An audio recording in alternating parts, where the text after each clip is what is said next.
نبی کریم صلی اللہ علیہ وآلہ وسلم کی سیرت مبارکہ کا خوبصورت واقعہ۔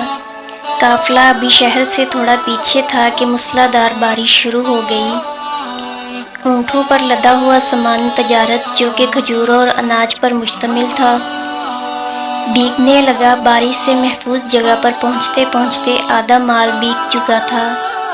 منڈی میں پہنچ کر تاجروں نے مال اتارنا شروع کیا۔ ان تاجروں میں ایک بہت ہی معصوم چہرے والا انتہائی خوش شکل نوجوان تاجر بھی موجود تھا۔ اس نوجوان تاجر نے جب اپنا مال اتارا تو اس کو دو حصوں میں تقسیم کر دیا۔ خشک کھجوریں اور خشک اناج ایک طرف رکھ دیا اور بھیگی کھجوریں اور اناج علیحدہ کر کے رکھ دیا۔ جب خرید و فروخت شروع ہوئی تو نوجوان تاجر کے پاس جو خریدار آتا وہ اسے بھیگے مال کا بھاؤ کم بتاتے جبکہ خشک مال کا بھاؤ پورا بتاتے۔ گاہک پوچھتا کہ ایک جیسے مال کا الگ الگ بھاؤ کیوں؟ تو وہ بتاتے کہ مال بھیگنے سے اس کا وزن زیادہ ہو گیا ہے، خشک ہونے کے بعد وزن کم ہو جائے گا۔ یہ بدنیتی ہے۔ لوگوں کے لیے یہ نئی بات تھی۔ تھوڑی ہی دیر میں پوری منڈی میں ان کی دیانتداری کا چرچا ہو گیا۔